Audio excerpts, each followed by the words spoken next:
This is my version of shepherd's pie. This is a twist on a classic favorite, loaded mashed potato shepherd's pie. There's gravy in this and corn and beef. Let me just scoop out another scoop here. You can see the cheese pull. You can see the goodness, how juicy. There's gravy in there. This is going to be a favorite for everyone in the family. So come along with me and let's make this today. The first thing you're going to want to do, because they take the longest, is start the potatoes. You can use red or yellow. I don't peel mine because red or yellow potatoes have such a thin skin that you don't even taste it in the mash. Anyway, that's about 5 potatoes right there, 5 medium potatoes. And then you want to brown your meat. So that's what that looks like. And then I'm going to go ahead and put this in a pan and get that layer started. Next thing is the brown gravy. Now you can buy a gluten-free jarred gravy. You don't have to buy one that you cook in a pan. This is just what I like. It's gluten-free. You can see right in there you want a brown gravy. So we're going to pour that into here and just stir that and bring it to a boil till it thickens. Pour the gravy into the meat. Mine's a little chunky because I didn't stir it enough. Next thing you want to add, I only do 2 layers, not 3. So we're going to add corn.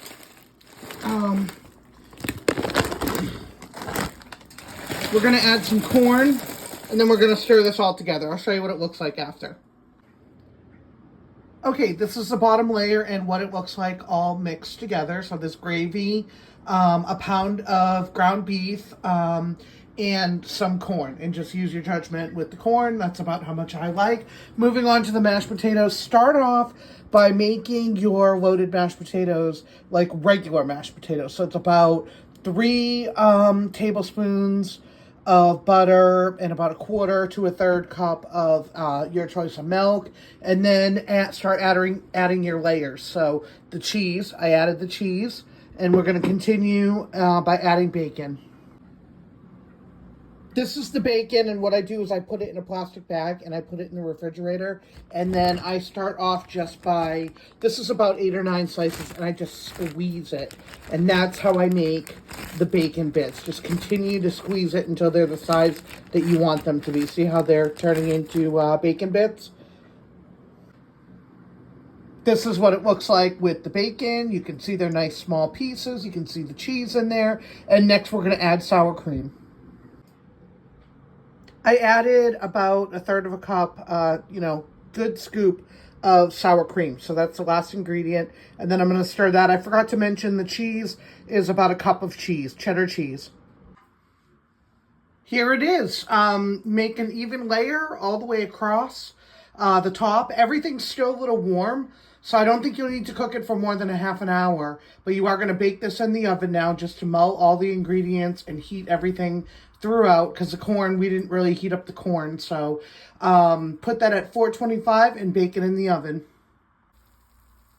Here it is. This is the final product. It's a little bubbly. You can't really see it, but you can hear it. You can't hear it on camera, but I mean, like when you're making it, you'll know when it's done. Plus, it'll be a little brown. I don't know if you can see how it's a little brown around the edges. And what I'm going to do is I'm going to show you the deliciousness. We're going to cut this open. It's not going to stay together in a perfect square, but you scoop that out. Oh, did you catch that cheese, Paul? Oh my gosh. That is from the cheesy mashed potatoes, the loaded mashed potatoes. And go ahead and look at the bottom of that. Look at how juicy the gravy and the cheese pull. This is going to be a fan favorite for everyone, and everyone's going to like it. Kids, everything. Everyone's going to like this one. Enjoy eating gluten-free again.